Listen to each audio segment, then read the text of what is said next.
Watch this, you've been changing placement from backhand to forehand and wondering why you still get smashed. Because you're not actually moving them. Here's a situation many of you know well. You serve deep to the backhand, then try to switch to the forehand, but your opponent still attacks you. Today I want to show you why that tactic keeps failing and how to fix it with proper placement that actually forces your opponent to move. Let's start with the long serve. When I serve long, where should I place it so that switching to the forehand is most effective? Think about it, it's different from short ball placement. The answer is the diagonal, deep to the backhand sideline.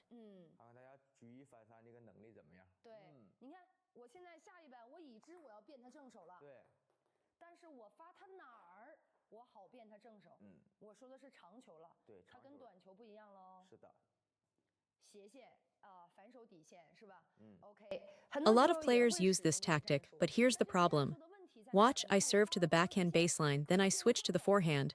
And what happens? I get crushed. You might be thinking, wait, I was told to serve to the backhand baseline, I practiced it for 6 months and they still rip it back at me. Why? Here's the reason. Changing direction alone isn't enough. You have to actually move your opponent. Watch, my partner didn't even have to move their feet. I basically delivered the ball right into their hitting zone. At that point, you'd have been better off not switching at all. It's not just about changing direction, you have to open them up.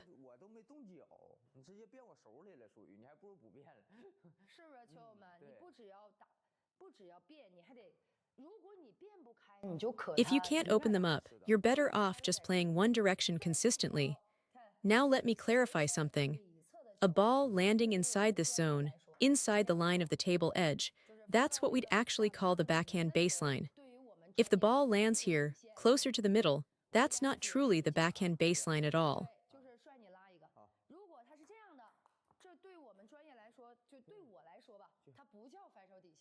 A ball in the middle zone is comfortable, your opponent barely has to adjust. The real backhand baseline means every serve lands outside this edge, wide to the corner. That's what forces movement. Think about why so many serves get attacked easily. The ball lands right where your opponent is already standing. It's like you're feeding them practice balls. They don't move, they just wind up and loop, the same stroke they drill every day. So the first thing to fix is your placement. In practice, when you work on the backhand deep serve, use your normal opponent's standing position as a reference. If the ball lands here, wide enough, they have to move their feet.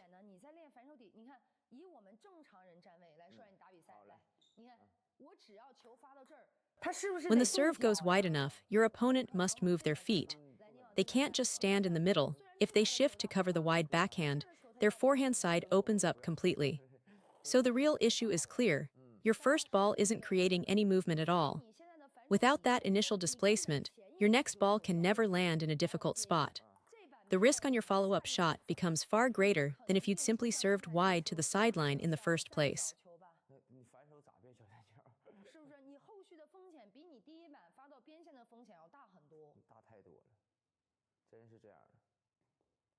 Next, let me set up a visual marker on the table so you can see exactly where to aim. When you practice the long backhand serve, you need a clear concept of what the target line actually is. It's a steep diagonal angle, right along the sideline. Your serve must land on this side of the marker. That's the true backhand baseline. Anything inside this line is not deep enough to the corner.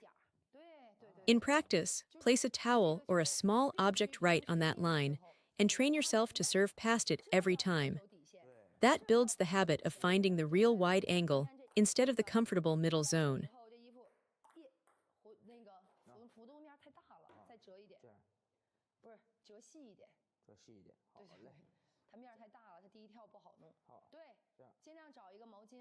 Put something on that line and aim every serve past it. Now watch what happens when my partner tries to loop a ball placed this wide. Even at a moderate angle, the contact point becomes awkward, hard to find the right timing. If I push the angle just a little wider and add some speed, the ball becomes almost unplayable. Think of it this way. Standing in their natural backhand position, a player might perform at a 2,000-point level. Shift them one step wide, they drop to 1,800. Push them wider still, 1,600. But serve to their forehand from that position, they're playing at 2,200.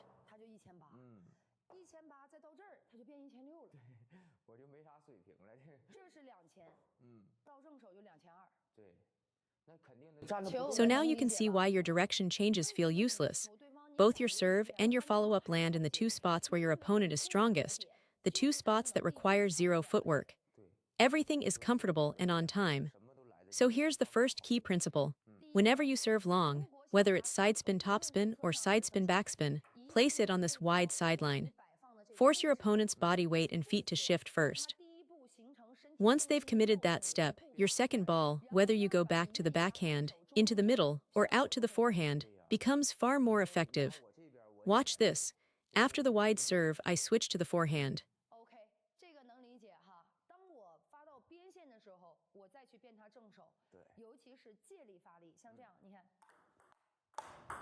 This pattern is one of my go-to combinations. The risk is low.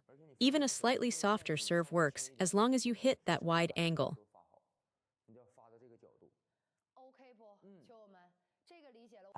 Now the second placement option I want to show you is the middle. Watch what happens when I serve to the body. If my opponent loops with the backhand from the middle, where should my next ball go? Think about it, whether they attack to my forehand or backhand, I should redirect back to their backhand side. The middle serve jams them. It's genuinely uncomfortable to loop a ball aimed right at the body with the backhand. Watch this rally. See the effect. It's very strong. My partner can still make contact, but the quality drops.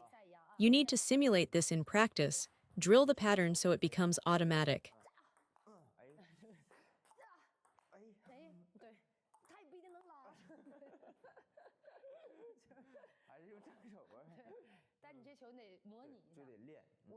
I keep pressing the backhand side. Now, if my opponent pivots to use their forehand, what happens? Watch when they step around, they're exposed on the wide forehand side. Most players who pivot will loop cross-court. That's predictable. But here's the real issue. Even if I block it back, I'm clearly stretched, I can barely reach. So don't just think about where you can defend, think about where your opponent is most uncomfortable. As your level rises, simply getting the ball back isn't enough. You need to place your block where it hurts them.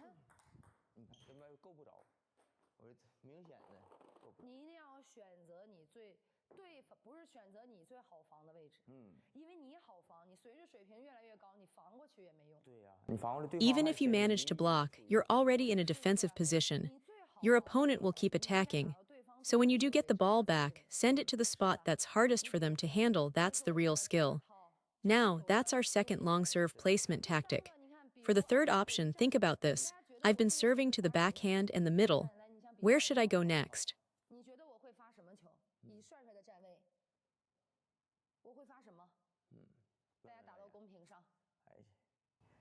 I've already served short, I've gone to the middle, and I've hit the backhand sideline. So what's left? The forehand. Watch this hook serve, same motion, but I change the landing spot. With the backhand baseline, my partner's attention locks onto that side. Now when I switch to the forehand baseline, the reaction is late. Instinctively, the focus stays on the backhand because I've built that pattern. If you never cash in on the forehand after all that backhand setup, you've wasted the whole sequence.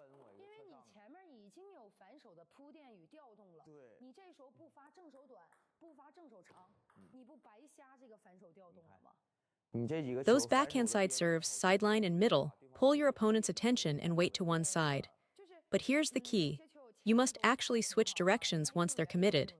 Even top players lose momentum when they keep running the same pattern after the opponent adapts. So remember, serve the backhand sideline to force movement, use the middle to jam them, then strike the forehand only after they're genuinely displaced.